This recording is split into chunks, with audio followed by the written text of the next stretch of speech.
After falling short in their race to the city, Zenobia, leader of the Cult of the Silent, has holed up near a vault entrance outside the ruined city. She and her gang make repairs while tracing signals from her two gangers who reached the city, in the hopes of finding a way to get inside.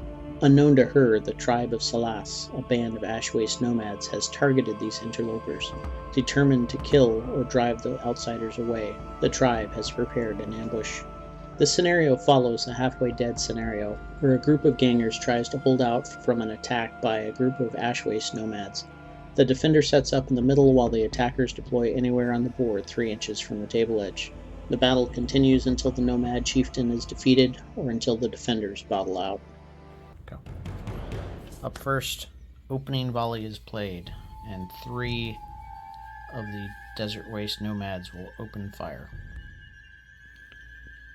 Firing first with opening volley, we have Krieg and Krop with long rifles, and then Blitz firing with his charge caster.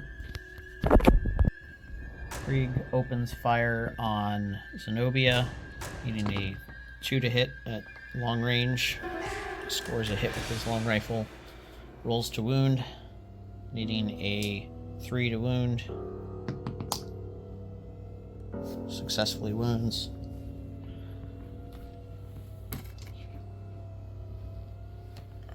And Zenobia, wearing mesh armor, needs a 5 to save.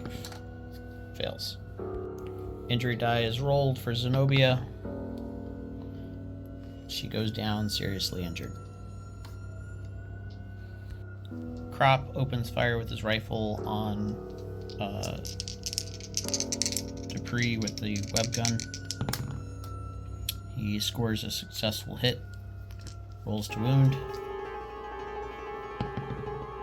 successfully wounds, save is rolled, needing a 5, failed, and injury die is rolled. And unfortunately for Dupree, he goes down and is out of action. Going on the serious injury table, D66 is rolled, 52. So Dupree goes down with enfeebled, and his toughness is permanently decreased by 1. Blitz with the charge caster fires at the Ridge Runner. It is in heavy cover. He needs a 4+ to hit. Scores a hit. Rolls to wound, needing a 2 with his crack, and fails to wound. Finally, a little bit of luck for the beleaguered Chainsailor. Activating first, we have Blitz again with the charge caster firing at the Ridge Runner. It is short range, but he does have heavy cover due to the rock. He needs a 4 to hit. Hit is successful, rolling a wound. It is a crack missile, so all he needs is a 2, successfully wounds, and will roll on the vehicle damage table. This is a 3 damage weapon, so rolling on the vehicle damage tables. We have a hull hit and a crew hit.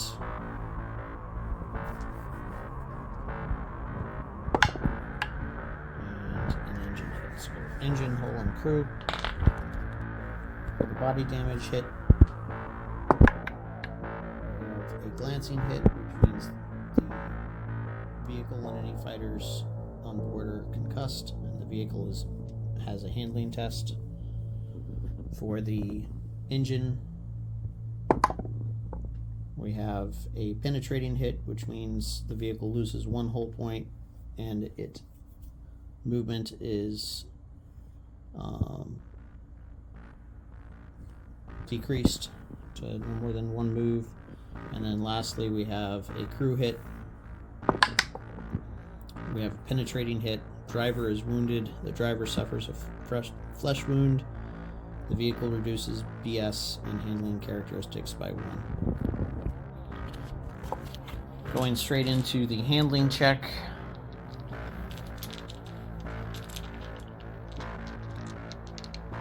Done for the vehicle.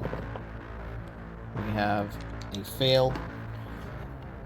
so the vehicle is stationary and stalled, but additionally we have a loss of control from the penetrating hit to the engine. It immediately turns 90 degrees. For the Gene Stealer Cult activations, they're going to play Thundering Charge and activate Codswaddle, who immediately disembarks off the back of the vehicle and charges at the tribal chieftain. Codswaddle comes up just a half-inch short, does not make base contact with the chieftain, and so will not get to attack. In retaliation, the chieftain activates and charges Codswaddle. With the activation, he charges, but only far enough out to use his reach weapon, which will allow him to make 3 attacks on the charge, hitting on threes,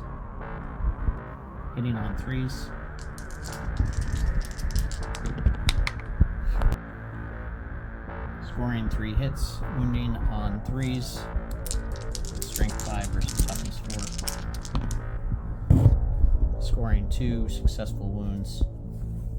AP is 2. Codswaddle does not get a save against this, and then 2 injury dice are rolled for the damage that goes through, scoring a flesh wound and a serious injury. Because the chieftain did not close the range, he cannot coup de grace Codswaddle, so Codswaddle goes down with a flesh wound and a serious injury.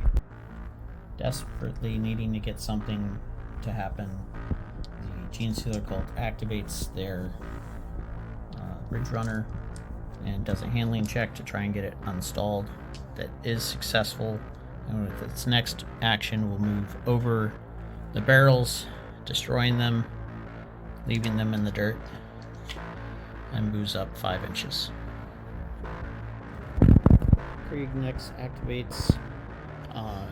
With the vehicle having moved forward, it now blocks line of sight to the cult leader, and with Codswaddle being down, he's behind terrain, so Krieg is unable to draw line of sight to him, leaving the only target being the vehicle. Krieg aims and fires at the Ridge Runner, needing a 2 to hit, successfully hits, needing a 4 to wound, fails to wound.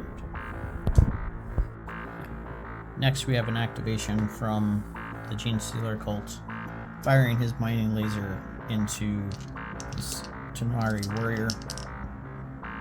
The range is short.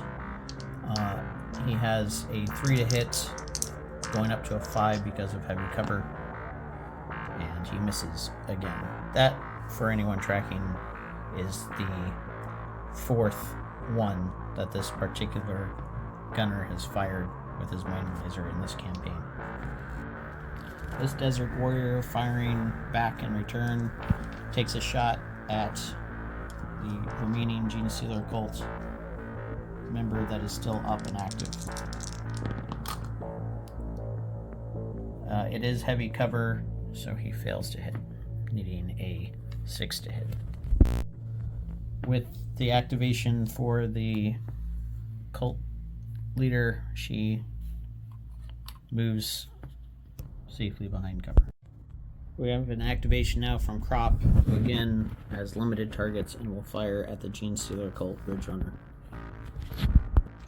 He needs a 4 to hit and ends up rolling a 2 and will not hit. Next up, we have another warrior firing his blast rifle. He can see to the wounded leader and will take a shot there, needing a 4 to hit because of range. Does not score it. With the last activation, the last warrior activates and double moves up, moving into position to finish off Codswaddle and fire on the back of the Gene Stealer Cult, finishing this battle. Recovery roll for Zenobia. She has an assist, but she stays down seriously injured, taking a flesh wound, And recovery roll for Codswaddle. He succumbs to his injuries. Rolling the d66 for Codswaddle, he gets a 32, which puts him in convalescence. Genestealer Cult has to make a battle check at the end of the battle round. Anything higher than a 3 will result in them bottling. They do not bottle, they stick around. At this point, with the serious losses they've taken, the Genestealer Cult opts to bottle out and leave the field of victory to the Desert Nomads. Because she is seriously injured and on the ground, Zenobia has to make a check to see if she succumbs to her injuries. On the 1 or 2, she does fail. Therefore, she now has to roll an out-of-action d66, getting a 34, which puts her into convalescence. This was a one-round knockout for the Genestealer Cult. They had a tough scenario anyway, with one ganger killed and 2 more having reached the city, leaving them low in numbers. The use of the opening salvo tactics card put them in a worse position, taking down their leader and putting their specialist out of action. There really wasn't any recovering from this one. The Ash Waste Nomads absolutely dominated, with MVP going to Krieg, though almost all of the Nomads got in good hits on that first turn. This is one of those battles that took up longer to set up than it did to play, but some good luck with the Ash Waste Nomads and bad luck with the Genestealer Cult just did them in. If you haven't watched the first Bat Rep or the campaign intro, you should check those out and get caught up. Feel free to like and subscribe, and I made pretty much all the terrain you see on the table in the videos here on the channel. That's all for now. Thank you for watching.